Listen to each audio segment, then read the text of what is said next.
Sir, ನೀವು ಜೀ ಟಿವಿಗೆ ಏನಾದರೂ ದತ್ತು ಪುತ್ರನಾ? ನಿಮ್ಮದು ಲವ್ ಮ್ಯಾರೇಜಾ ಅರೇಂಜ್ ಮ್ಯಾರೇಜಾ? ನಿಮ್ಮ ಹೆಂಡತಿಯ ಪುಟ್ಟ ಆಸೆನ ಈಡೇರಿಸೋ ಅಂತ ಗಂಡನ ಅಥವಾ ನೀವೊಂಥರ ಟಿಪಿಕಲ್ ಗಂಡನ? ಟಿಪಿಕಲ್ ಗಂಡ ಅಂದರೆ ಏನು ನಿಮ್ಮ ಲೆಕ್ಕ?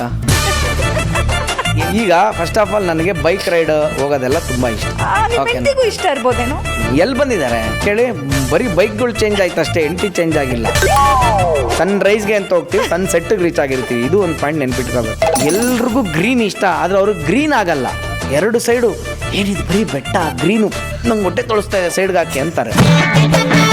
ಅವ್ರು ಹೇಳಿದಾರೆ ಅವ್ರಿಗೆ ಆ ಥರ ಇರೋದೇ ಇಷ್ಟ ಅಂತ. ಆ್ಯಂಕರ್ ಅಲ್ವಾ ನೀವು? ಯಾಕೆ ನನ್ನ ಹೆಂಡತಿ ಪರ ಮಾತಾಡ್ತಾ ಇದ್ದೀರಾ? ಈಗ ನಮಗೂ ಆ ಥರದ್ದು ಏನೇನೋ ಇಷ್ಟ ಇದೆ ಅಲ್ಲ. ಸನ್ ಆ್ಯಂಕರ್ ನಿಮ್ಗೆ ಓಕೆ ಅಂದರೆ ನಾನು ಒಂದಷ್ಟು ಲಿಸ್ಟ್ ಕೊಟ್ಬಿಡ್ತೀನಿ, ನಮ್ಗೆ ಏನೇನೇ ಅವ್ರ ಜೊತೆ ವರ್ಕೌಟ್ ಆಗಿಲ್ಲ ಅಂತ.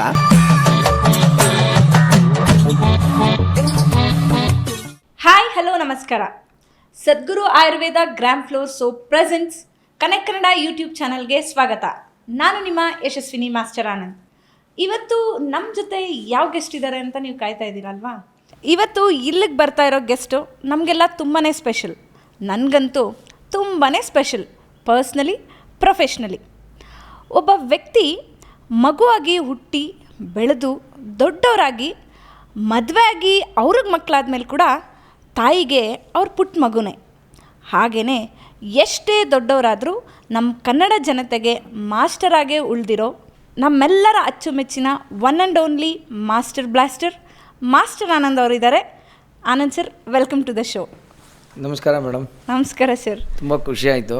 Thank you sir. ಆ್ಯಕ್ಚುಲಿ ನೀವು ಫಸ್ಟ್ ಎಪಿಸೋಡ ನಮಗೆ ಕರಿತೀರ ಅಂದ್ಕೊಂಡ್ರಿ, ಇಷ್ಟು ಎಪಿಸೋಡ್ ಆದಮೇಲೆ ಯಾರು ಕರೆದ್ರಲ್ಲ, ತುಂಬ ಥ್ಯಾಂಕ್ಸ್ ನಿಮ್ಮ ಶೋಗೆ. Sir, thanks for coming sir. Thank you so much. Okay sir, ಮನೇಲೆಲ್ಲ ಎಲ್ಲರಿಗೂ ಕನ್ನಡ ವೀಕ್ಷಕರಿಗೆ, ಕನ್ನಡಿಗರಿಗೆ ಎಲ್ರಿಗೂ ನಿಮ್ಮ ಆನಂದ್ ಮಾಡುವ ನಮಸ್ಕಾರಗಳು. ಸರ್, ಮನೇಲೆಲ್ಲ ಹೇಗಿದ್ದಾರೆ ಸರ್? ಎಲ್ಲ ಚೆನ್ನಾಗಿದ್ದಾರೆ ಮೇಡಮ್. ನಿಮ್ಮ ವೈಫ್ ಹೇಗಿದ್ದಾರೆ ಸರ್? ಎಲ್ಲ ಫೈನ್, ತುಂಬ ಚೆನ್ನಾಗಿದ್ದಾರೆ. ಮಗಳು ಸರ್? ಮಗ ಇಬ್ಬರು ಸ್ಕೂಲಿಂದ ಬಂದರು. ಓಕೆ. ಅವ್ನು ಬಂದ ತಕ್ಷಣ ಸ್ವಲ್ಪ ಮಾತಾಡೋಕೆ ಹೋಗ್ತಾನೆ. ಅವ್ನು ಎಕ್ಸಾಮ್ ನಡೀತಾ ಇದ್ರು, ಅದೆಲ್ಲ ಟೆನ್ಷನ್ ಇಲ್ಲ. ಅವಳು ಸ್ವಲ್ಪ ಲೈಟಾಗಿ ಟೆಂಪ್ರೇಚರ್ ಇತ್ತು ಇವತ್ತು. ಓಕೆ. ಆ ಮೊದಲೇ ಚೈನಾ ಕಣ್ಣದು ಚಿಂಗಿ ಅಂತ ಒಳಗೆ ರೇಗಿಸ್ತಾ ಇರ್ತೀವಿ, ಅದು ಇನ್ನೂ ಚಿಕ್ಕದಾಗ್ಬಿಟ್ಟು ಸ್ವಲ್ಪ ಹಿಂಗೆ ರೆಡಿ ಅಂತ ಇದ್ಲು. ಸರಿ ಅಂತ ಮಲಗಿದಾಳೆ, ರೆಸ್ಟ್ ಮಾಡ್ತಿದ್ದಾಳೆ. ಸರ್, ನನ್ನ ಮಗಳಿಗೂ ಹುಷಾರಿಲ್ಲ ಸರ್. ಹೌದಾ? ಬಂದಿದ್ದೀನಿ. ಮತ್ತೆ ಹೆಂಗೆ ಪಾಪ, ನೀವು ತುಂಬ ರಿಸ್ಕ್ ತಗೊತಾ ಇದ್ದೀರಾ ಲೈಫಲ್ಲಿ. ಏನು ಮಾಡೋದು ಸರ್, ರಿಸ್ಕ್ ಇದ್ರೇ ರಸ್ಕ್ ಅಲ್ವಾ sir? Okay, very good. Sir, ನೀವು ಪಾಡ್ಕಾಸ್ಟಿಗೆ ಬರ್ತಾ ಇದ್ದೀರಾ ಅಂದ್ರೇ ಆಡಿಯನ್ಸ್ಗೆ ಒಂದು ಮ್ಯಾಂಡೇಟ್ರಿ ಕ್ವೆಶ್ಚನ್ ಅಂತ ಒಂದಿರುತ್ತೆ ಸರ್. ಓಕೆ. ಸರ್, ಇದು ಕ್ಲೀಶೆ ಅಲ್ಲ, ಇದು ಕೇಳಲೇಬೇಕು, ಅದಕ್ಕೆ ನಾನು ಕೇಳ್ತಾ ಇದ್ದೀನಿ. ನೀವು ಚೈಲ್ಡ್ಹುಡ್ನಲ್ಲೇ ಸ್ಟಾರ್ ಆಗಿದ್ದವರು, ಸೊ ಅದಕ್ಕೆ ಕಾರಣ ನಿಮ್ಮ ಟ್ಯಾಲೆಂಟಾ ಅಥವಾ ಲಕ್ಕ? ಇದು ಏನಾಗುತ್ತೆ, ಎರಡೂ ಮಿಕ್ಸ್ ಇರಬೇಕು ಅಂತ ನಾನು ಫೀಲ್ ಮಾಡ್ತೀನಿ ಲೈಫಲ್ಲಿ. ಯಾಕಂದರೆ ಓವರಾಲ್ ಇಷ್ಟು ವರ್ಷದ ಜರ್ನಿಯಲ್ಲಿ ತುಂಬ ಟ್ಯಾಲೆಂಟೆಡ್ ಪೀಪಲ್ನು ನಾನು ನೋಡಿದ್ದೀನಿ, ತುಂಬ ಲಕ್ಕಿ ಪೀಪಲ್ನು ನಾನು ನೋಡಿದ್ದೀನಿ. ಬಟ್ ಲಕ್ ಅನ್ನೋದೇನು ಅಂತಂದರೆ ಅದು ಸ್ವಲ್ಪ ದೂರ ಮಾತ್ರ ಬರೋ ಅಂಥದ್ದು. ಟ್ಯಾಲೆಂಟ್ ಅಂದರೆ ನಿಮ್ಮಲ್ಲೇ ಉಳಿಯೋ ಅಂಥದ್ದು. ಸೊ ಅದು ಬಂದಾಗ ಆ ಟ್ಯಾಲೆಂಟ್ಗೆ ಲಕ್ ಒಂದು ವೇದಿಕೆ ಕ್ರಿಯೇಟ್ ಮಾಡುತ್ತೆ, ಸಕ್ಸಸ್ ಕೊಡುತ್ತೆ. ಅದ್ರ ಮೇಲೆ ಒಂದು ಲೈಮ್ ಲೈಟ್ ಬಿದ್ದಾಗ ಅದು ಪ್ರಾಮುಖ್ಯತೆಗೆ ಬರುತ್ತೆ. ಬರೀ ಲಕ್ಕಲ್ಲೇ ಬಂದಾಗ ಎಷ್ಟು ದಿನ ಓಡುತ್ತೆ ಗಾಡಿ? ಹಂಗಾಗಲ್ಲ. ಸೊ ಹಾಗಾಗಿ ಎರಡೂ ಬ್ಯಾಲೆನ್ಸ್ಡಾಗಿರಬೇಕು ಅನ್ನೋದು ನಾನು ನೋಡಿರೋವಂಥ ಒಂದು ಜರ್ನಿಯಲ್ಲಿ ಲೈಫಿನ ಒಂದು ಕೋಶಂಟ್. ಸರ್, ನೀವು ಜೀ ಟಿವಿಗೆ ಏನಾದರೂ ದತ್ತು ಪುತ್ರನಾ? ನೀವು ಬೇರೆ ಯಾವ ಚಾನಲ್ಗೂ ವರ್ಕ್ ಮಾಡಲ್ಲ ಅಂತ ಏನಾದರೂ ಶಪಥ ಮಾಡಿದ್ದೀರಾ? ಇಲ್ಲ, ಅದು ಏನಾಗುತ್ತೆ ಅಂತಂದರೆ, ಇದು ಕ್ಲಿಯರ್ ಮಾಡ್ತೀನಿ ಸುಮಾರು ಜನಕ್ಕೆ. ಅದು ನನ್ನೊಬ್ಬನ ಪ್ರಶ್ನೆ ಅಂತಲ್ಲ. ಏನಾಗುತ್ತೆ, ಒಂದು ಕಾರ್ಪೊರೇಟ್ ಸ್ಟೈಲಲ್ಲಿ ವರ್ಕ್ ಆಗುತ್ತೆ ಯಾವುದೇ ವಾಹಿನಿ ಆಗಲಿ. ಕಾರ್ಪೊರೇಟ್ ಸ್ಟೈಲ್ ಅಂದಾಗ ಏನಾಗುತ್ತೆ, ಅಲ್ಲಿ ಅಗ್ರಿಮೆಂಟ್ಗಳಾಗಿರುತ್ತೆ. ಅಗ್ರಿಮೆಂಟ್ ಆದಾಗ ನಿಮಗೆ ಇಂತಿಷ್ಟು ದಿನ ಈ ಸೀಸನ್ನು ಇದು ಮುಗಿಯೋವರೆಗೂ ನೀವು ಎಲ್ಲೂ ಮಾಡಬಾರ್ದು ಅಂತಲೇ ಸ್ಟ್ರೈಟ್ ಹೇಳಿರ್ತಾರೆ. ಯಾಕಂದರೆ ನಿಮಗೆ ಅವರು ದುಡ್ಡು ಕೊಡ್ತಾರೆ, ರೆಕಗ್ನೇಷನ್ ಕೊಡ್ತಾರೆ, ಪ್ಲ್ಯಾಟ್ಫಾರ್ಮ್ ಕೊಡ್ತಾರೆ. ನೀವು ಇಲ್ಲೂ ಕಾಣಿಸ್ಕೊಂಡು ಅಲ್ಲೂ ಕಾಣಿಸ್ಕೊತಾ ಇದ್ದರೆ ಜನಕ್ಕೆ ಕನ್ಫ್ಯೂಸ್ ಆಗುತ್ತಲ್ವ, ನೀವು ಎಲ್ಲಿ ಮಾಡ್ತಿದ್ದೀರಾ ಏನು ಅಂತ. ಸೊ ಎಲ್ಲರಿಗೂ ಅದೊಂದು ಲಿಮಿಟೆಡ್ ಆಗಿ ಆ ಶೋ ಮುಗಿಯೋವರೆಗೂ ಅಂತ ಇರುತ್ತೆ. ಬಟ್ ಇಲ್ಲಿ ಶೋ ಆಫ್ಟರ್ ಶೋ ಬರ್ತಾ ಇದ್ದಾಗ ಏನಾಗುತ್ತೆ, ಆ ಅಗ್ರಿಮೆಂಟ್ ರಿನ್ಯೂ ಆಗ್ತಾ ಇರುತ್ತೆ, ಹೋಗ್ತಾ ಇರುತ್ತೆ. It's as simple as that. ಈಗ ಕೆಲವು ಕಲಾವಿದ್ರು ಏನಾಗುತ್ತೆ, ಧಾರಾವಾಹಿ ಮಾಡುವಂಥ ಕಲಾವಿದರು ಇಲ್ಲೂ ಕಾಣಿಸ್ಕೊತಾರೆ, ಅಲ್ಲೂ ಕಾಣಿಸ್ಕೊತಾರೆ. ನೀವು ಗಮನಿಸ್ಬೋದು, ಅದು ಎಲ್ಲೋ ಒಂದು ತಂದೆ ಪಾತ್ರ, ತಾಯಿ ಪಾತ್ರ, ಸಪೋರ್ಟಿಂಗ್ ರೋಲ್ಸು. ಅದೂ ಅವ್ರದ್ದು ತುಂಬ ಪಾತ್ರ ಇಲ್ಲ ಅಂದವ್ರು ಮಾತ್ರ ಆ ಕಡೆ ಹೋಗ್ತಾರೆ. ಬಿಟ್ಟರೆ ಮೇಜರ್ ಪಾತ್ರ ಮಾಡ್ತಾ ಇದ್ರೆ, even that applies for any hero heroine. ಈ ಕಡೆ ಒಂದು ಮಾಡಿಕೊಂಡು ಅದೇ ಥರ ಪ್ಯಾರಲಲ್ ಇನ್ನೊಂದು ಚಾನಲ್ ಮಾಡೋಕ್ಕೆ ಬರೋದಿಲ್ಲ. ಸೊ ಹಾಗಾಗಿ ಅಷ್ಟೇ ಅದು. ಓಕೆ ಸರ್, ನಿಮ್ಮನ್ನು ಬಿಗ್ ಸ್ಕ್ರೀನಲ್ಲಿ ನಾವು ಯಾವಾಗ ನೋಡ್ಬೋದು ನೆಕ್ಸ್ಟ್? ನನಗೆ ಇವಾಗ ಏನಾಗಿದೆ ಗೊತ್ತಾ, ಬಿಗ್ ಸ್ಕ್ರೀನ್ ಸ್ಮಾಲ್ ಸ್ಕ್ರೀನ್ ಅದೆಲ್ಲ ನಾವು ಅನ್ಕೋತಾ ಇರೋದು ಅಂತ ನನ್ನ ಭಾವನೆ ಅದು ಅಷ್ಟೇ. ವಾಟ್ ಐ ರಿಯಲಿ ಫೀಲ್ ಅಂತಂದರೆ, ಓಕೆ ಇವಾಗ ಸಿನಿಮಾ ನೀವು ಬಿಗ್ ಸ್ಕ್ರೀನ್ ಅಂದರೆ, ಟಿ ವಿನ ಸ್ಮಾಲ್ ಸ್ಕ್ರೀನ್ ಅಂದರೆ ಮೊಬೈಲ್ ಏನಂತೀರಾ, ಮಿನಿ ಸ್ಕ್ರೀನು ಅಲ್ಲ ಹೇಳ್ತಾ ಇರೋದು ನಾನು. ಇವತ್ತಾದರೆ ಏನಾಗಿದೆ, ಅದರಲ್ಲೂ ಎಕರೆಗಟ್ಟಲೆ ಟ್ಯಾಬ್ ಬಂದಿದೆ, ಅದೊಂದು ಸ್ವಲ್ಪ ದೊಡ್ಡ ಮೊಬೈಲು. ಅದಾದ್ಮೇಲೆ ಹೋಮ್ ಥಿಯೇಟ್ರ್ ಅಂತ ಇವತ್ತು ಎಲ್ಲರ ಮನೇಲೂ ಮಿನಿಮಮ್ ಒಂದು ಹೋಮ್ ಥಿಯೇಟ್ರ್ ಅನ್ನೋ ಥರ ಆಗಿಬಿಟ್ಟಿದೆ. ಆಮೇಲೆ ನಿಮಗೆ ಮೊದಲೆಲ್ಲ ಟಿ ವಿ ಬರೋದೇ ದೊಡ್ಡ ವಿಷಯ. ಒಂದು ಏರಿಯಾಗೆ ಟಿ ವಿ ಬಂತು ಅಂದರೆ ಆ ಮನೆ ಗಣೇಶ ತಗೊಂಬಂದಂಗೆ ಎಲ್ಲರೂ ತಂದು ಕೂರಿಸಿ ಅರ್ಶಿನ ಕುಂಕುಮ ಹಚ್ಚಿ ಗಂಟೆ ಹೊಡೆದು ಅದಕ್ಕೆ ಪೂಜೆ ಮಾಡಿ, ಇವ್ರ ಮನೇಲಿ ಟಿ ವಿ ಇದೆ ಅಂತೆ ಬನ್ರೋ ಅಂತೆಲ್ಲ ಕೂತ್ಕೊಂಡು ನೋಡೋರು. ಆ ಜಮಾನ ಹೋಯ್ತು. ಅದಾದ್ಮೇಲೆ ರಿಮೋಟ್ ಬಂತು. ಇವ್ರ ಮನೇಲಿ ಎದ್ದೋಗಿ ಆಫ್ ಮಾಡ್ತಾರೆ ಟಿವಿನ ಅಂತ. ಇದೆಲ್ಲ ಗೊತ್ತಿಲ್ಲ ಈಗಿನ ಕಾಲ ಮಕ್ಕಳಿಗೆ. ಕೂತ್ ಕಡೆನೇ ಆಫ್ ಮಾಡ್ರೆ ಅದೊಂದು ರೇಂಜ್. ಇವ್ರ ಮೇಲೆ ರಿಮೋಟ್ ಇದೆ, ರಿಮೋಟ್ ಟಿವಿ.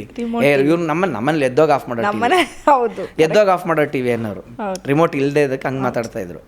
ಇದೆಲ್ಲವನ್ನು ದಾಟಿ ಟೆಕ್ನಾಲಜಿ ಬಂದಿದೆ. ಸೊ ನೋಡಿ, ಕೊಡಗ ನಕೋಳಿ ನುಂಗಿತ್ತ, ಆಡು ಆನೆಯೇ ನುಂಗಿ, ಗೋಡೆ ಸುಣ್ಣವ ನುಂಗಿ ಅನ್ನಂಗೆ ಫಸ್ಟ್ ನಾಟಕ ಆಯಿತು, ನಾಟಕನ ಸಿನಿಮಾ ನುಂಗ್ತು, ಸಿನಿಮಾನ ಟಿವಿ ನುಂಗ್ತು, ಟಿವಿನ ಇವತ್ತು ಮೊಬೈಲ್ ನುಂಗಿದೆ.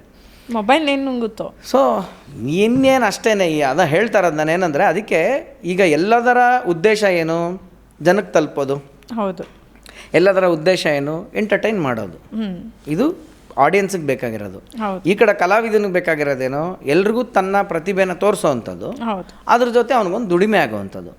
ಅದು ಹೆಂಗಿಂದ ಬಂದರೆ ಏನು, ಕಂಟೆಂಟ್ ಎಲ್ಲಿ ಮಾಡಿದ್ರೇನು. ಸೊ ಈ ಭೇದ ಭಾವ ನಮಗಿಲ್ಲ. ಬಟ್ ಕೆಲವು ಮೈಂಡ್ಸೆಟ್ಟಲ್ಲಿ ಏನು ಅಂತಂದರೆ, ಸಿನಿಮಾ ಒಂದೇ ಅದ್ಭುತ. ಇವಾಗ ಸಿನಿಮಾ ಅಂತ ನೀವು ಅಂತೀರಾ, ಅದು 15 ದಿನ ಆದಮೇಲೆ ಟಿ ವಿಲಿ ತಾನೇ ಬರುತ್ತೆ. ಸೊ ಇಟ್ಸ್ ನಾಟ್ ದಟ್ ನನಗೆ ಡಿಸರ್ವಿಂಗ್.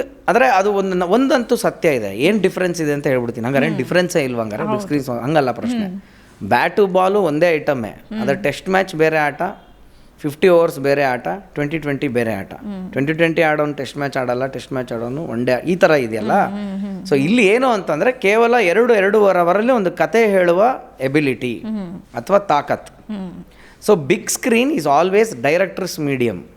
ನಿರ್ದೇಶಕ ಹೆಂಗೆ ಕತೆ ತೊಗೊಂಡೋಗ್ತಾನೆ, ಯಾವತ್ತು ನಿರ್ದೇಶಕ ಬರಹಗಾರ ಇವರಿಬ್ಬರು ಕೈ ದಾಟಿ ಸಿನಿಮಾ ಹೋಗುತ್ತೋ ಅಲ್ಲಿ ಆ ಇಂಡಸ್ಟ್ರಿಯ ಡೌನ್ಫಾಲ್ ಸ್ಟಾರ್ಟ್ ಆಗುತ್ತೆ. ಸೊ ನನಗೆ ಸೂಟ್ ಆಗುವಂಥ ಕತೆ, ನಮ್ಮನ್ನು ಬಳಸೋವಂಥ ನಿರ್ದೇಶಕರು ಬರಬೇಕು. ಸೊ ನಾನೇ ನಿರ್ದೇಶನ ಮಾಡ್ತೀನಿ ಅಂದರೂ ಆ ಥರದ್ದೊಂದು ಕತೆ ಬರಬೇಕು. ಇಷ್ಟೆಲ್ಲ ಬರೋ ಹೊತ್ತಿಗೆ ಇಲ್ಲಿ ಇಷ್ಟು ದುಡ್ಡು ಇನ್ವೆಸ್ಟ್ ಮಾಡಿ ನಾವು ತೆಗಿಬೋದು ಅನ್ನೋ ನಂಬಿಕೆ ನಮ್ಮಲ್ಲಿ ಯಾರೋ ಇಟ್ಕೊಂಡು ಒಬ್ಬರು ಪ್ರೊಡ್ಯೂಸ್ ಮಾಡಬೇಕು. ಸೊ ಇದಿಷ್ಟರದ್ದು ಮದುವೆ ಆಯಿತು ಅಂತಂದ್ರೆ ಸಿನಿಮಾ ಆಗುತ್ತೆ. ಇಲ್ಲ ನನಗೆ as it is cinema offer ಬರ್ತಿದೆಯಾ ಬರಲ್ವಾ ಅಂದರೆ ಬರುತ್ತೆ. ಬಟ್ ಇಷ್ಟು ವರ್ಷ ಜನ ನನ್ನನ್ನು ಒಂಥರ ನೋಡಿ, ನನ್ನ ಪೊಟೆನ್ಷಿಯಲು, ನಾನು ಪ್ರತಿಯೊಬ್ಬ ಬ್ಯಾಟ್ಸ್ಮನ್ ಇರ್ತಾನೆ ಗೊತ್ತಾ, ಅವ್ನು ಓಪನರು, ಇವ್ನು ಮಿಡ್ಲ್ ಆರ್ಡ್ರು, ಇವ್ನು ಲೋವರ್ ಆರ್ಡ್ರು, ಅವನು ಇಲ್ಲಿ ಚೆನ್ನಾಗಿ ಆಡ್ತಾನೆ ಅಂತ ಗೊತ್ತಿರುತ್ತೆ.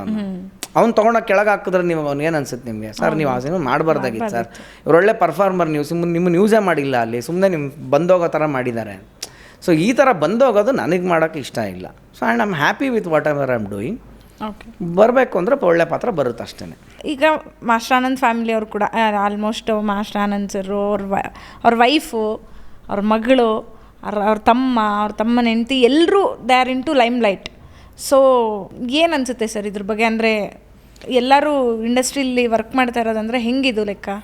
ಅಲ್ಲ, ಈಗ ನಾವು ನಮ್ಮ ಫ್ಯಾಮಿಲಿ ಹಂಗೆ ಅಂತ ನೀವು ತೊಗೊಳಕ್ಕಾಗಲ್ಲ. ಇವತ್ತೇನಾಗಿದೆ, ಎವ್ರಿಬಡಿ ಆರ್ ಗಿವಿಂಗ್ ಕಂಟೆಂಟ್. ಅಲ್ಲ, ಇದು ನೆಪೋಟಿಸಮ್ ಅಂತನಾ?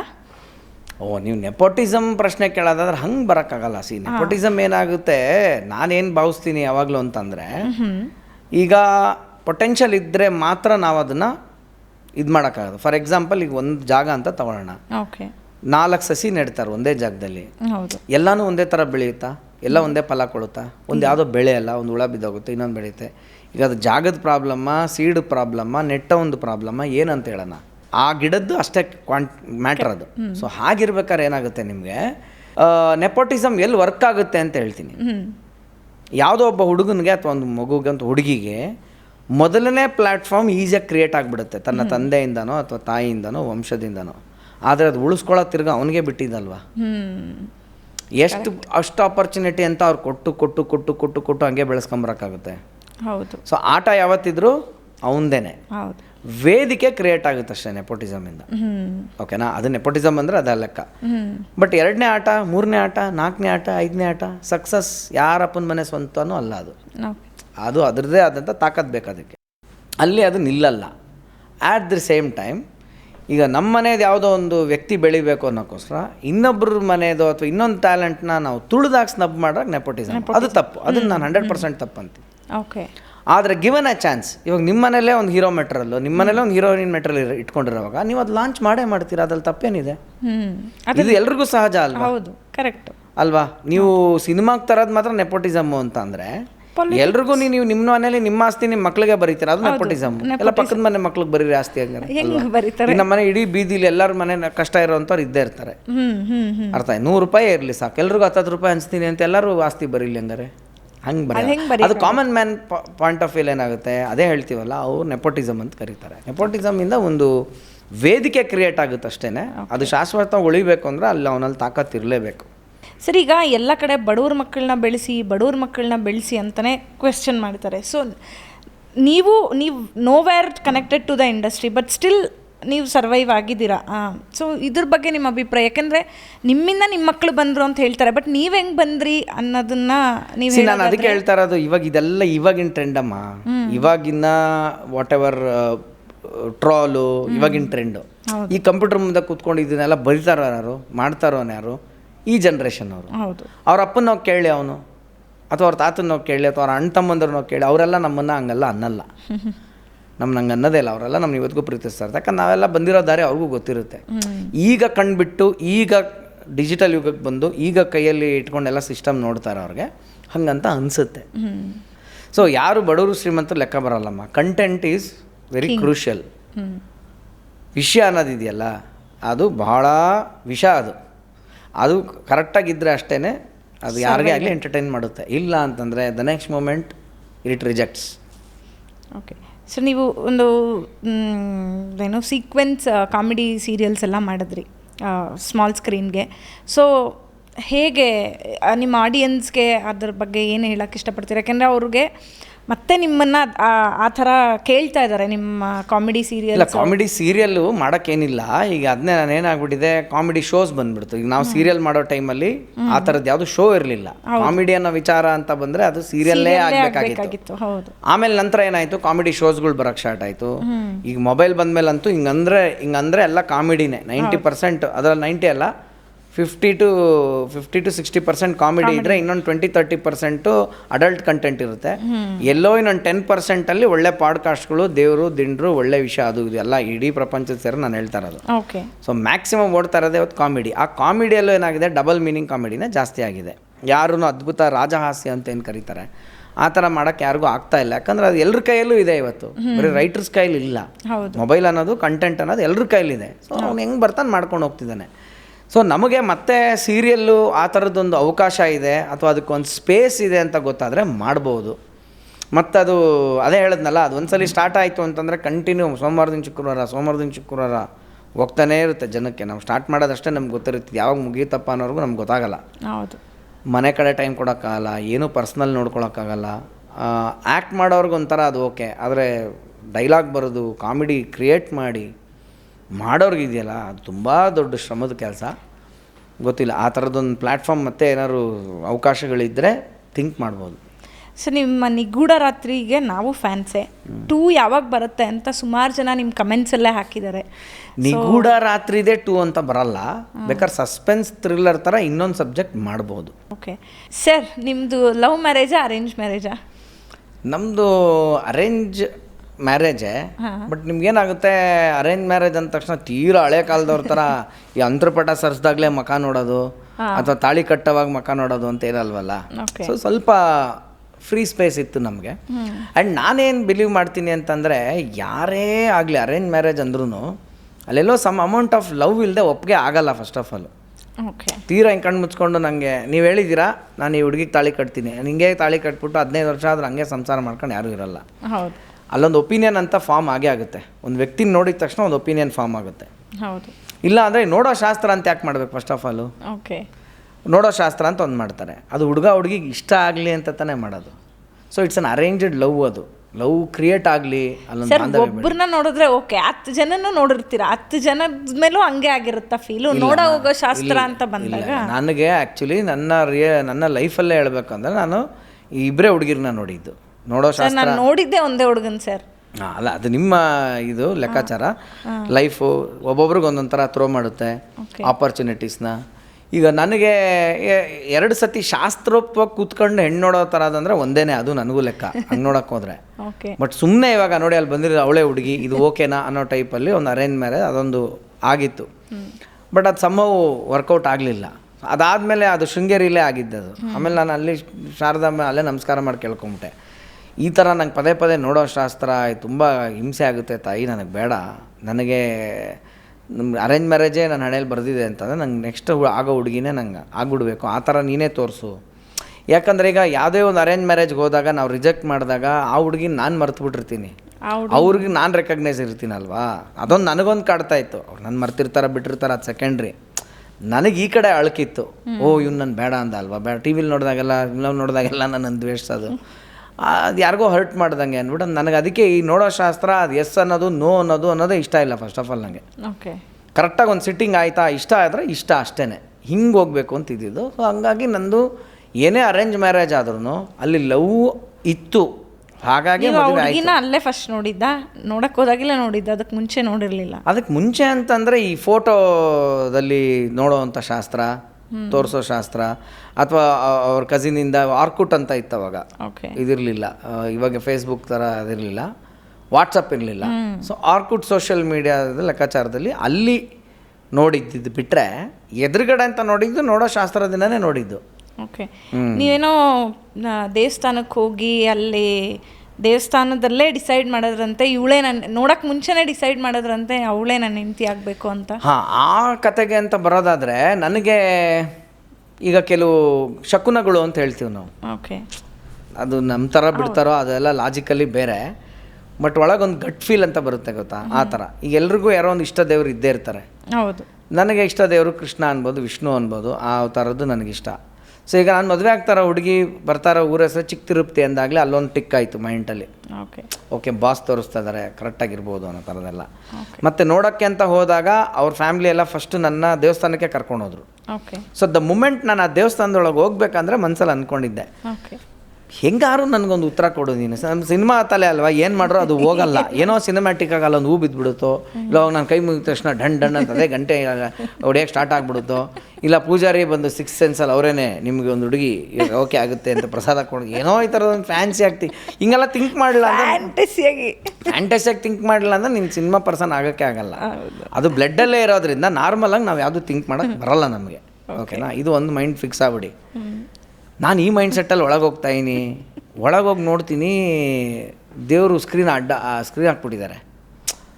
ಏನಪ್ಪ ಇದು ದರ್ಶನಕ್ಕೆ ಅಂತ ಹೋಗೋ ಹೊತ್ತಿಗೆ ಅಡ್ಡ ಹಾಕ್ಬಿಟ್ಟಿದ್ದಾರಲ್ಲ, ಏನಿದು ಹುಚ್ಚ, ಇದೊಂಥರ ಶಕುನ ವರ್ಕೌಟ್ ಆಗ್ತಿಲ್ಲ ನನಗೆ. ಹೆಂಗಾರು ಬೇಡ ಅನ್ಬಿಡೋಕ್ಕಾಗಲ್ಲ, ಈಗ ಬಂದಿರೋದೇ ಹೆಣ್ಣು ನೋಡೋಕ್ಕೆ. ಬಟ್ ಏನೇನು ಆಗ್ತಾವೋ ಸ್ಕ್ರೀನ್ ಪ್ಲೇ ಇನ್ನ ರಗಳೆ ಇದು ಅಂದ್ಬಿಟ್ಟು ನಂಗೆ ಹೆಂಗಾರು ಒಂದು ಉತ್ತರ ಕೊಡಪ್ಪ, ಇದು ಎಸ್ಸಾ ನೋನಾ, ನನಗೆ ಮೆಂಟಲಿ ಇಲ್ಲೇ ನೀನು ಪ್ರಿಪೇರ್ ಮಾಡಿಬಿಡು ಅಂತ ಕೇಳ್ಕೊಂಡೆ. ಅದು ಸರಕ್ ಅಂತ ಹಿಂಗೆ ಸ್ಕ್ರೀನ್ ತೆಗೆದಿದ ತಕ್ಷಣನೇ ಎಲ್ಲ ದೇವಸ್ಥಾನದಲ್ಲಿ ವೆಂಕಟರಮಣ ಅಂದರೆ ಕೈ ಹಿಂಗಿರುತ್ತೆ, it's called as the Vaikuntha hasta ಅಲ್ವಾ ಇದು. ಚಿಕ್ಕ ತಿರುಪತಿಲಿ ಮಾತ್ರ ಅಭಯ ಹಸ್ತ ಹಿಂಗಿದೆ. ಸೊ ಈ ಥರ ವೆಂಕಟೇಶ್ವರ ನನ್ನ ಲೈಫಲ್ಲೇ ನೋಡಿರಲಿಲ್ಲ ನಾನು. ನಂಗೆ 26 ವರ್ಷ ಮದುವೆ ಅಲ್ವಾ ಆಗಿದ್ದು, 25 ವರ್ಷದವರೆಗೂ ನಾನು ಅಭಯ ಹಸ್ತ ಇರುವ ವೆಂಕಟರಮಣನ ಕ್ಯಾಲೆಂಡ್ರಲ್ಲೂ ಸಹ ನೋಡಿರಲಿಲ್ಲ. ಫರ್ಗೆಟ್ ಅಬೌಟ್ ದೇವಸ್ಥಾನ, ಕ್ಯಾಲೆಂಡ್ರಲ್ಲೂ ನೋಡಿರಲಿಲ್ಲ. ಎಲ್ಲ ಸಿನಿಮಾಯಿಂದನೂ ಹಿಂಗೇನೆ, ಶ್ರೀನಿವಾಸ್ ಕ್ಯಾಲೆಂಡರ್ ಅಣ್ಣವ್ರು ಹಿಂಗೆ ನಿಂತ್ಕೊಂತಾರೆ, ಅವ್ಗಳೊಂದ್ಸಲ ಆಶೀರ್ವಾದ ಮಾಡಕ್ಕೆ ಹಿಂಗೆ ಅಂತಾರೆ. ಬಟ್ ರಿಯಲ್ ಪೋಸ್ ಅಂದರೆ ತಿರುಪತಿ ವೆಂಕಟರಮಣ ಹಿಂಗೆ, ಇದ್ರ ಹೆಸರು ಚಿಕ್ಕ ತಿರುಪತಿ. ಆಮೇಲೆ ಇವಾಗ ಇಲ್ಲಿ ಬಾಸ್ ಇಬ್ಬರು ಹೆಂಡ್ತಿರ ಜೊತೆ ನಿಂತಿದ್ದಾರೆ. So is A married man. ಒಳಗಡೆಯಿಂದ ಒಂದು ವಾಯ್ಸ್ ಬಂತು, ನಾನೇ ಕಮಿಟ್ ಆಗಿದ್ದೀನಿ ಸಂಸಾರ, ನೀನು ಆಗೋ ಅಂತ. ಓ ಇದು ಮ್ಯಾಟ್ರು ಹೇಳ್ತಿದ್ದಾರೆ. ಆಮೇಲೆ ಅಭಯ ಹಸ್ತ, ನನ್ನ ಆಶೀರ್ವಾದ ಇದೆ, ನೀನು ತಗ್ಲಾಕೋ, ತೊಂದರೆ ಇಲ್ಲ, ನಾನು ಆಲ್ರೆಡಿ ತಗ್ಲಾಕೊಂಡಿದ್ದೀನಿ ಅಂತ ಎರಡು ತಗ್ಲಾಕೊಂಡಿದ್ದೀನಿ, ನೀನು ಒಂದಾರು ತಗ್ಲಾಕು ಅಂತ ಆಶೀರ್ವಾದ ಮಾಡ್ದಂಗೆ ಆಯಿತಾ. ಸರಿ, ಅಲ್ಲಿಗೆ ಓಕೆ ಅಂತ ನಮಗೊಂದು ಗ್ರೀನ್ ಸಿಗ್ನಲ್ ಸಿಕ್ತು.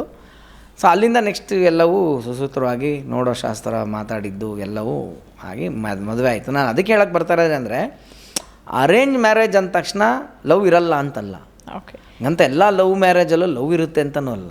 ಸದ್ಗುರು ಆಯುರ್ವೇದ ಗ್ರಾಮ್ ಫ್ಲೋರ್ ಸೋಪ್, ಇದರಿಂದ ನನ್ ಮುಖದ ಮೇಲಿನ ಮೊಡವೆ ಎಲ್ಲ ಮಾಯ ಆಯ್ತು, ನನ್ ಮುಖಕ್ಕೆ ನ್ಯಾಚುರಲ್ ಕಾಂತಿ ಸಿಕ್ತು. ಈಗ ಹೋದ್ ಕಡೆ ಎಲ್ರೂ ಹೇಳ್ತಾರೆ ನಾನ್ ತುಂಬಾ ಬೆಳ್ಳಗಾಗಿದ್ದೀನಿ ಅಂತ. ಸದ್ಗುರು ಆಯುರ್ವೇದ ಗ್ರಾಮ್ ಫ್ಲೋರ್ ಸೋಪ್ ನನ್ ಬ್ಯೂಟಿ ಪಾರ್ಟ್ನರ್. ಪರಿಶುದ್ಧ ಕಡಲೆ ಹಿಟ್ಟಿನಿಂದ ತಯಾರಾಗಿದೆ. ಸದ್ಗುರು ಆಯುರ್ವೇದ ಗ್ರಾಮ್ ಫ್ಲೋರ್ ಸೋಪ್. ಅಲ್ಲ, ನಿಮ್ಗೆ ಆಮೇಲೆ ನಿಮ್ಮ ಹೆಂಡತಿ ಮೇಲೆ ಲವ್ ಆಯ್ತಾ ಸರ್? 100% ಲವ್ ಆಗದೆ ಹೋದ್ರೆ ಇವತ್ತು ಮಕ್ಳು ಹೆಂಗಾಗಿರೋದು ನಿಮಗೆ? ಸರ್ ಮಕ್ಳಾಗಕ್ಕೆ ಲವ್ವೇ ಆಗ್ಬೇಕಂತೇನಿಲ್ವಲ್ಲ. ಹಂಗೆಲ್ಲ ಇರೋಕ್ಕೆ ಸಾಧ್ಯ ಇಲ್ಲ. ಒಂದು ಲವ್ ಒಂದು ಕನೆಕ್ಷನ್ ಇಲ್ಲ ಅಂತಂದರೆ ಫಸ್ಟ್ ಆಫ್ ಆಲ್ ನಿಮಗೆ ಅದು ಆಗಲ್ಲ ಅಂತ ಆಗಲ್ಲ ಅಂತ ನೀವು ಅಂತೀರಾ? ಇಂಟಿಮೆಸಿನೇ ಇಂಟಿಮೆಸಿ ಬರಲ್ಲ, ಏನೋ ಒಂದು ಸುಮ್ಮನೆ ಅನ್ನೋ ಥರ ಲೈಫ್ ಇರೋಕ್ಕೆ ಆಗಲ್ವಲ್ಲ. So 100% that bondage is there. Okay, ನೀವು ನಿಮ್ಮ ಹೆಂಡತಿಯ ಎಲ್ಲ ಪುಟ್ಟ ಪುಟ್ಟ ಆಸೆಗಳನ್ನ ಈಡೇರ್ಸೋ ಅಂತ ಗಂಡನ ಅಂದರೆ ಸಣ್ಣ ಪಾನಿಪುರಿ ಅಂಗಡಿ ಕರ್ಕೊಂಡೋಗೋದು, ಏನೋ ಕಾರ್ ನಿಲ್ಸ್ಬಿಟ್ಟು ಇಲ್ಲಿ ಎಳ್ನೀರು ಕೊಡಿಸೋವಂಥದ್ದು, ಆ ಥರ ಗಂಡನ ಅಥವಾ ನೀವು ಒಂಥರ ಟಿಪಿಕಲ್ ಗಂಡನ? ಟಿಪಿಕಲ್ ಗಂಡ ಅಂದರೆ ಏನು ನಿಮ್ಮ ಲೆಕ್ಕ? ಅದು ಹೇಳಿ ನನಗೆ ಫಸ್ಟ್, ಅದು ನನಗೆ ಗೊತ್ತಾಗ್ತಾ ಇಲ್ಲ. ಏನು ಕೇಳಿದ್ರು ಕೊಡಿಸ್ದೆ ಅಂದರೆ ಒಂಥರ ಇರಿಟೇಟ್ ಆಗೋದು, ಏನು ಇಲ್ಲಿ ಕೇಳೋದು, ಬಿಡು ಆಮೇಲೆ ಯಾವಾಗಲೂ ತೊಗೊಳ್ಳೋಣ. ಇಲ್ಲ ನಾನು 100% ಹೇಳ್ತೀನಿ, ನಾನು ಆ ಥರ ಎಲ್ಲ ಎರಡೂ ಇದೆ. ಹಂಗಂತ ಅಂದ್ಬಿಟ್ಟು ಎಲ್ಲ ಕೇಳಿದ್ದೆಲ್ಲ ಕೊಡಿಸ್ಕೊಂಡು ಆ ಥರ ಎಲ್ಲ ನಂಗೆ ಸಣ್ಣದು ಸರ್, ಅದಕ್ಕೆ ಪರ್ಟಿಕ್ಯುಲರ್ ಮಾಡಿದ್ದೀನಿ. ಇಲ್ಲ, ಸಣ್ಣದ್ದು ಅಂತ ಅಂದರೆ ಈಗ ಹಂಗಾರೆ ಪಾನಿಪುರಿ ಕೊಡಿಸೇ ಇಲ್ವಾ, ಅವ್ರಿಗೆ ಎಳ್ನೀರು ಕೊಡಿಸೇ ಇಲ್ವಾ, ಅವ್ರನ್ನೇ ಕೇಳ್ಬೇಕು ನಾವು ಸಿಕ್ಕಿದಾಗ. ಇನ್ನೊಂದು ಪಾಡ್ಕಾಸ್ಟ್ನ ಅವ್ರನ್ನ ಕರೀರಿ, ಅವ್ರನ್ನ ಕೇಳಿ ನಿಮ್ಮ ಯಜಮಾನ್ರು ನಿಮಗೆ ಎಳ್ನೀರು ಕೊಡಿಸಿಲ್ವಾ, ಪಾನಿಪುರಿ ಕೊಡಿಸಿಲ್ವಾ, ಬೊಟ್ಟು ಕೊಡಿಸಿಲ್ವಾ, ಬಾಚಣೆ ಕೊಡಿಸಿಲ್ವಾ ಕೇಳಿ, ನನಗೆ ಗೊತ್ತಿಲ್ಲ. ನಾನು ಹೇಳ್ತಾ ಇರೋದೇನು ಅಂತಂದರೆ ಈ ಬೇರೆ ಥರ ಚಿಕ್ಕ ಆಸೆಗಳು ಅಂದರೆ ಏನೋ ಲವರ್ಸ್ ಥರ ಕೈ ಹಿಡ್ಕೊಂಡು ಹೋಗು, ಹೆಗಲ ಮೇಲೆ ಕೈ ಹಾಕೊಂಡು ಹೋಗು, ಓವರ್ ಕೇರ್ ತೋರಿಸು, ಈ ಪಾಮೇರನ್ ನಾಯಿ ತಲೆ ಸವರ್ಕೊಂಡಿರ್ತಾರೆ ಗೊತ್ತಾ, ಆ ಥರ ಅಂದರೆ ನಾನು ದೇವರಾಣೆ ಆ ಥರ ನಾನು ಮಾಡಿಲ್ಲ. ನನಗೆ ಅದು ಆಗೋದೂ ಇಲ್ಲ ನನಗೆ ಆ ಥರ. ಅಂದರೆ ಇವಾಗ ನಿಮ್ಗೆ ಎಕ್ಸಾಕ್ಟ್ಲಿ ಹೇಳ್ಬೇಕಂದ್ರೆ ಬಾಲಿವುಡ್ಡಲ್ಲಿ ಈ ರಣಬೀರ್ ಕಪೂರು, ದೀಪಿಕಾ, ರಣಬೀರು, ಆಲಿಯಾ ಭಟ್ ಹಂಗೆಲ್ಲ ಓಡಾಡ್ತಾರೆ ಗೊತ್ತಾ. ನಮ್ಮ ತಾಯಣೆ ನನಗೆ ಹಂಗೆ ಆಗಲ್ಲ. ಬಟ್ ಪ್ರೀತಿ ಇದೆ, ಅದನ್ನು ನಾವು ಬೇರೆ ರೂಪದಲ್ಲಿ ತೋರಿಸೋವಂಥ ಕೆಲಸಗಳು ಮಾಡ್ತೀವಿ. ನನಗೆ ಲವ್ ಅನ್ನೋ ಈಕ್ವೇಷನ್ ಅಂದರೆ ರೆಸ್ಪಾನ್ಸಿಬಿಲಿಟಿ ಅಂತ ಬರುತ್ತೆ. ಓಕೆ ಸರ್, ಜವಾಬ್ದಾರಿ ಇಲ್ಲ ಅಂದರೆ ರೆಸ್ಪಾನ್ಸಿಬಿಲಿಟಿನೇ ಬೇರೆ. ಅಲ್ಲೇ ಹೆಂಗೆ ತೊಗೊತೀರಾ? ಒಬ್ರನ್ನ ಪ್ರೀತಿಸ್ದೇನೆ ಅವ್ರ ಬಗ್ಗೆ ನೀವು ಜವಾಬ್ದಾರಿ ತೊಗೊಳಕ್ಕಾಗುತ್ತಾ? ಹೌದು ಸರ್, ನನ್ನ ಜವಾಬ್ದಾರಿ ತಾನೇ. ನಾನೊಬ್ರನ್ನ ಪ್ರೀತಿಸ್ತೀನಿ ಅಂದಮೇಲೆ ಪ್ರೀತಿ ಅನ್ನೋದೇ ಜವಾಬ್ದಾರಿ. ಪ್ರೀತಿ ಅನ್ನೋದೇ ಜವಾಬ್ದಾರಿ, ಇಲ್ಲ ಅಂತ ಹೇಳ್ತಲ್ಲ. ಬಟ್ ಆಮೇಲೆ ನೀವು ಹೇಳ್ದಂಗೆ ಆ ಥರ ಸಣ್ಣದಾಗಿ ಕೈ ಹಿಡ್ಕೊಂಡು ಹೋಗೋದು, ಹೆಗಲ ಮೇಲೆ ಕೈ ಹಾಕೋದು, ಒಂಥರ ಎಲ್ಲರೂ ನೋಡ್ತಾ ಇರೋವಾಗಲೇ ಮುದ್ದಿಸೋ ಅಂಥದ್ದು, ಇವೆಲ್ಲವೂ ಪಾರ್ಟ್ ಆಫ್ ಪ್ರೀತಿನೇ. ಅದನ್ನು ನಾನು ಇಲ್ಲ ಅಂತ ಹೇಳ್ತಾ ಇಲ್ಲ.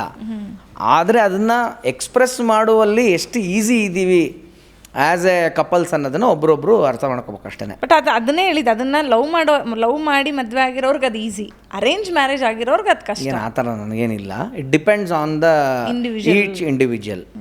ಓಕೆ, ಬಟ್ ನಾನು ಫ್ರ್ಯಾಂಕಾಗಿ ಹೇಳಬೇಕು ಅಂದರೆ ನಾನು ಆ ಥರ ಪಾಪ ಇಲ್ಲ. ಅದೊಂದು ಕಂಪ್ಲೇಂಟ್ ಅವ್ರಿಗೆ ಇವತ್ತಿಗೂ ಇದೆ. ಅದು ನಾನು ಏನು ಮಾಡಬೇಕು, ಅದು ಹೆಂಗೆ ಯಾವಾಗ ಬ್ಯಾಲೆನ್ಸ್ ಆಗುತ್ತೋ ನನಗೂ ಗೊತ್ತಿಲ್ಲ. ಅದು ಬ್ಯಾಲೆನ್ಸ್ ಆಗುತ್ತೆ ಅಂತ ನೀವು ಅಂದ್ಕೊಂಡಿದ್ದೀರಾ ಸರ್? ಗೊತ್ತಿಲ್ಲ. ತಿರ್ಗಾ ಅದಕ್ಕೆ ball in is our court ಅಂದಂಗೆ ಅದು ನನಗೇ ಬಿಟ್ಟಿರೋ ವಿಷಯ ಆಗಿರೋದ್ರಿಂದ ಆ ಥರ ಯಾವಾಗ ನಾನು ಚೇಂಜ್ ಆಗ್ತೀನೋ ನನಗೆ ಗೊತ್ತಿಲ್ಲ. ಬಟ್ ಒಂದು ಸತಿ ಅವ್ರಿಗೆ ದುಬೈಯಲ್ಲಿ ನಾನು ಆ ಥರ ಓಡಾಡಿದ್ದೆ, ನನಗೆ ಜ್ಞಾಪಕ ಇರೋಂಗೆ. ಆವಾಗ ಹೇಳ್ದೆ ನಾನು, ನೋಡಿ ಇಲ್ಲಿ ಯಾರು ನಮ್ಮನ್ನು ಗುರ್ತಿಡಿಯಲ್ಲ, ಇಲ್ಲಿ ನನಗೆ ಆ ಪಬ್ಲಿಕ್ ಒಳಗಡೆ ಅದಿದೆ, due to these constraints you are like this ಅಂದ್ರೆ ಎಲ್ಲ ಒಂಥರ ನೋಡ್ತಾರೆ, ಏನೋ ಒಂಥರ ವಿಚಿತ್ರ ಅನ್ಸುತ್ತೆ. ಸರ್ ನಿಮ್ಮ ಹೆಂಡ್ತಿನೇ ಅಲ್ವಾ ಸರ್? ನಿಮ್ಮ ಹೆಂಡ್ತಿನ ಇಟ್ಕೊಂಡು ನೀವೇನು ಪಕ್ಕದ ಮನೆಯವ್ರ ಹೆಂಡ್ತಿನ ಇಟ್ಕೊಂಡು ಹೋಗ್ತಾ ಇದ್ದೀವಿ? ನೀವು ಹೇಳ್ತಾರ ಪಾಯಿಂಟ್ ನಿಜ, ಆದರೆ ಅದೇ ನಾನು ಹೇಳ್ತೀನಿ, ನನಗದೊಂದು ಹೆಸಿಟೇಷನ್. ಈಗ ರೋಲ್ ಕ್ಯಾಮ್ರಾ ಆಕ್ಷನ್ ಅಂದ್ಬಿಟ್ಟು ಹೀರೋಯಿನ್ ಹಿಡ್ಕೊಂಡಿರ್ಬೇಕಾರೆ ಹಂಗೆ ಹಿಡ್ಕೊಂತೀವಿ, ಅದು ಬೇರೆ ಪ್ರಶ್ನೆ. ನಿಮ್ಮ ಹೆಂಡ್ತಿನ ನೀವು ಹಿಡ್ಕೊಳಕ್ ಊರವ್ರ ಪರ್ಮಿಷನ್ ಯಾಕೆ ಸರ್ ತಗೋ? ಪರ್ಮಿಷನ್ ಅಲ್ಲ, ಅದೇ ಅದು ನಂದು ತಪ್ಪೇ, ಅದು ಒಂದು ರೀತಿ ತಪ್ಪೇ. ಆದರೆ ಏನೋ ಒಂಥರ ಸೋಷಿಯಲ್ಲಿ ಅದನ್ನು ನೀವು ಸೋಷಿಯಲ್ ಅವೇರ್ನೆಸ್ ಅಂತನೂ ಅಲ್ಲ, ಸೋಷಿಯಲಲ್ಲಿ ಅದನ್ನು ಎಕ್ಸ್ಪೋಸ್ ಮಾಡ್ಕೊಂಡು ಓಡಾಡೋಕ್ಕೆ ನನಗೆ ಕಷ್ಟ. ದುಬೈಯಲ್ಲಿ ಕೈ ಹಿಡ್ಕೊಂಡಿದ್ದೆ, ಹೆಗಲ ಮೇಲೂ ಕೈ ಹಾಕ್ಕೊಂಡಿದ್ದೆ, ಜೊತೆಲೇ ಓಡಾಡ್ತಾ ಇದ್ವಿ. ಓಕೆ, ಅಲ್ಲಿ ನಮ್ಗೆ ಯಾರು ಹೇಳೋರಿಲ್ಲ ಕೇಳೋರಿಲ್ಲ ಅನ್ನೋ ಒಂದು ಫೀಲ್, ಅದು ಒಂದು ಕಂಫರ್ಟ್ ಝೋನ್. ಅದು ನಿಮಗೆ ರೆಕಗ್ನೇಷನ್ ಅನ್ನೋದು ಒಂಥರ ಆದರೆ, ಅನ್ರೆಕಗ್ನೇಷನ್ ಅಂದರೆ ರೆಕಗ್ನೈಸ್ ಆಗದೇ ಇರೋ ಜಾಗಗಳು ಕೂಡ ಒಂದ್ಸಲ ಕಂಫರ್ಟ್ ಕೊಡ್ತವೆ. ಸ್ಟೇಟ್ ಇವಾಗ ನೀವು ಪಕ್ಕದ ಸ್ಟೇಟ್ಗೆ ಹೋದ್ರೂ ಹಂಗಿರ್ಬೋದಲ್ಲ ಸರ್? ಪಕ್ಕದ ಸ್ಟೇಟ್ಗೆ ಹೋದ್ರೂ ಆಗಿರ್ಬೋದು, ಬಟ್ ಅಲ್ಲೆಲ್ಲ ನಾವು ಹೆಚ್ಚಿಗೆ ಜಾಸ್ತಿ ಏನು ಸಮಯ ಕಳೆದಿಲ್ಲ. ಈ ತಮಿಳ್ನಾಡಿಗೆ ಆದರೂ ಎಲ್ಲ ದೇವಸ್ಥಾನಗಳಿಗೆ ಹೋಗಿರ್ತಾ ಇದ್ವಿ, ಅರ್ಥ ಆಗ್ತಿದೆಯಾ? ಆಮೇಲೆ ನಮ್ಮ ಸೌತ್ ಇಂಡಿಯನ್ ಅಂತ ಬಂದಾಗ ಅಲ್ಲೆಲ್ಲ ಕನ್ನಡದವರು ಹೆಂಗೋ ಮಿಕ್ಸ್ ಆಗೇ ಇರ್ತಾರೆ. ಎಲ್ಲ ತಮಿಳ್ನಾಡು ಗಾಡಿಗಳು ಓಡಾಡ್ತಾ ಇರ್ತಾರೆ. ಬಟ್ ಇಳ್ದಿರೋರೆಲ್ಲ ನಮ್ಮರೇ ಬಂದಿರ್ತಾರೆ ಅಲ್ಲಿ ಪೂಜೆಗೆ ಪುನಸ್ಕಾರಕ್ಕೆಲ್ಲ. ಮತ್ತು ಬಂದಿರೋ ಜಾಗವೇ ಅದು, ಅಲ್ಲೇ ಹೆಂಗೆ ಆ ಥರ ಇರೋಕ್ಕಾಗುತ್ತೆ ಅನ್ನೋದು ನನಗೊಂದು ಫೀಲ್. ಅದು ಇಲ್ಲ, ನಾನು ನಿಜವಾಗ್ಲೂ ಹೇಳ್ತೀನಲ್ಲ, ಅದು ನಂದೇ ತಪ್ಪದ್ದು ಅಂತ ನಾನು ಹೇಳ್ತೀನಿ. ಅವಳ ಎಕ್ಸ್ಪೆಕ್ಟೇಷನ್ ತಪ್ಪಲ್ಲ, ಬಟ್ ಮೇ ಬಿ ನನಗೆ ಹಂಗಿರೋಕ್ಕಾಗಿಲ್ಲ ಅಥವಾ ಆಗ್ತಾಯಿಲ್ಲ ಅಷ್ಟೇ, ಆ ವಿಷಯದಲ್ಲಿ ಮಾತ್ರ. ಬಟ್ ಹಂಗೆ ಮಾಡ್ರೇ ಲವ್ವಾ, ಹಂಗಾರೆ ಲವ್ ಇಲ್ಲ ಅಂತಂದ್ರೆ ಅದಕ್ಕೆ ನಾನು ವಾದ ಮಾಡ್ತೀನಿ, ಅದಕ್ಕೆ ನಾನು 100% ವಾದ ಮಾಡ್ತೀನಿ. ಯಾಕಂದ್ರೆ ಅದೊಂದೇ ಅಲ್ಲ ಲವ್. ಬಟ್ ಅವ್ರು ಹೇಳಿದ್ದಾರೆ ಅವ್ರಿಗೆ ಆ ಥರ ಇರೋದೇ ಇಷ್ಟ ಅಂತೆ. ಇರೋದು ಇಷ್ಟ ಅಂದರೆ ಏನೂ ಮಾಡೋಕ್ಕಾಗಲ್ಲ. ಆ ಥರ ಇರೋದೇ ಇಷ್ಟ ಅಂದರೆ ನಾವು ಏನೂ ಮಾಡೋಕ್ಕಾಗಲ್ಲ. ಈಗ ನಮಗೂ ಆ ಥರದ್ದು ಏನೇನೋ ಇಷ್ಟ ಇದೆ, ಅವರು ನಮ್ಗೆ ಆ ಥರದ್ದು ಕೆಲವೊಂದು ವಿಚಾರದಲ್ಲಿ ಇಲ್ಲ. ಅದನ್ನೆಲ್ಲ ನಾವು ಈಗ ಲಿಸ್ಟ್ ಮಾಡ್ಕೊಂಡು ಕೂರೋಕ್ಕಾಗುತ್ತಾ? ಅದೇ ಏನು ಏನಾದ್ರು ಇರ್ಬೋದು. ಇವಾಗ ನಮಗೆ ಐ ಆಮ್ ವೆರಿ ಫುಡ್ಡಿ, ಓಕೆನಾ? ನಾನು ನಿಮಗೆ ಒಂದು ಲಿಸ್ಟ್ ಕೊಟ್ಬಿಡ್ತೀನಿ ಬೇಕಾರೆ, ನಿಮ್ಗೆ ಓಕೆ ಅಂದರೆ ಅಲ್ಲ ಆ್ಯಸ್ ಆನ್ ಆ್ಯಂಕರ್ ನಿಮ್ಗೆ ಓಕೆ ಅಂದರೆ ನಾನು ಒಂದಷ್ಟು ಲಿಸ್ಟ್ ಕೊಟ್ಬಿಡ್ತೀನಿ ನಮ್ಗೆ ಏನೇನು ಅವ್ರ ಜೊತೆ ವರ್ಕೌಟ್ ಆಗಿಲ್ಲ ಅಂತ. ಅದನ್ನ ಹಾಕೊಳ್ಳೋದು ಬಿಡೋದು ನಿಮಗೆ ಬಿಟ್ಟಿದ್ದು.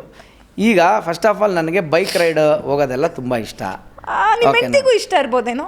ಎಲ್ಲಿ ಬಂದಿದ್ದಾರೆ ಕೇಳಿ, ಬರೀ ಬೈಕ್ಗಳು ಚೇಂಜ್ ಆಯ್ತು ಅಷ್ಟೇ, ಹೆಂಡತಿ ಚೇಂಜ್ ಆಗಿಲ್ಲ. ಒಂದು ಬೈಕ್ ರೈಡು ಬಂದಿಲ್ಲ. ಆಮೇಲೆ ಇವ್ರಿಗೆ ನೀವು ಕರ್ಕೊಂಡು ಹೋಗಿರಲ್ಲ, ಅವ್ರು ಕೇಳ್ದಾಗ ನಾವು ಕರ್ಕೊಂಡು ಹೋಗಿಲ್ಲ ಅಂದರೆ ಅದನ್ನೇ ತಾನೇ ಮೇಡಮ್ ಹೇಳ್ತಾ ಇರೋದು. ನಾನು ಇಲ್ಲಿ ಬೆಳಗ್ಗೆ 9 ಗಂಟೆಗೆ ಹೋಗಿ ಸಂಜೆ 6 ಗಂಟೆಗೆ ಆಫೀಸಿಂದ ಬರೋ ಗಂಡ ಅಲ್ವಲ್ಲ. ನನ್ನ ಹಣೆ ಬರೋ ಅವ್ರು ಅರ್ಥ ಮಾಡ್ಕೋಬೇಕು. ಸರ್ ಏನು ಗೊತ್ತಾ, ಯಾರು ಬ್ಯುಸಿ ಅಲ್ಲ, ಹಂಗಂತ ಯಾರು ಫ್ರೀ ಅಲ್ಲ. ಟೈಮ್ ಮಾಡ್ಕೋಬೇಕು ಅಂತ ಡಿಸೈಡ್ ಮಾಡಿದ್ರೆ ದೇ ಕ್ಯಾನ್ ಮೇಕ್ ಟೈಮ್ ಅಲ್ವಾ ಸರ್? ನೀವೀಗ ಆ್ಯಂಕರ್ ಅಲ್ವಾ, ನೀವು ಯಾಕೆ ನನ್ನ ಹೆಂಡತಿ ಪರ ಮಾತಾಡ್ತಾ ಇದ್ದೀರಾ? ನೀವು ಆ್ಯಂಕರ್ ಆಗಿರಿ. ನಾನು ಹೇಳೋದನ್ನೆಲ್ಲ ಅಷ್ಟು ಅಂತ ಕೇಳಬೇಕಲ್ವಾ? ನಾವು ಯಾವುದೇ ಶೋಗೆ ಹೋದ್ರು ಪಾಡ್ಕಾಸ್ಟ್ ಯಾರು ಆ್ಯಂಕರ್ಗಳು ವಾದ ಮಾಡ್ತಾರೆ ನಮ್ಮ ಹತ್ರ. ನಾವು ಹೇಳಿದ್ದು ಹ್ಞೂ ಸರ್ ನೀವೇ ಗ್ರೇಟ್ ಸರ್ ಅಂತ. ನಾನು ಅದಕ್ಕೆ ತಾನು ನಾವು ಡೇಟ್ ಕೊಡೋದು. ಹಿಂಗೆ ವಾದ ಮಾಡೋರಾದ್ರೆ ನಾವು ಹೋಗೋದೇ ಇಲ್ಲ ಅಂತ ಶೋಗೆ ಹೇಳಿದ್ದು ನಾನು. ಈ ವಿಷಯ ನಂದೇ ಹೇಳ್ಬಿಡ್ತೀನಿ ಕೇಳಿ, ಓಕೆನಾ? ಆಮೇಲೆ ನೀವು ಬೇಕಾದ್ರೆ ಸಪೋರ್ಟ್ ಮಾಡ್ಕೊಳ್ಳಿ. ಒಂದು, ಬೈಕ್ ರೈಡ್ಗಳಿಗೆ ಅವ್ರಿಗೆ ಬರೋಕ್ಕಾಗಲ್ಲ. 2 ರೀಸನ್ನು. ಯಾಕೆ ಬೈಕ್ ರೈಡ್ ಅಂತಂದರೆ, ಎಲ್ಲರೂ ಬೆಳಗ್ಗೆ ಹೊಸೂರಿಂದ ದಾಟ್ಕೊಂಡೇನೋ ಆ ಕಡೆ ಹೋಗ್ತೀವಿ ಅಂದರೆ 6 ಗಂಟೆಗೆ ಅಲ್ಲಿ ಇರಬೇಕು. ಅರ್ಥ ಆಗ್ತಿದೆಯಾ? ಮನೆ ಬಿಡೋದಲ್ಲ. ಬೇಡ ಬಿಡಿ.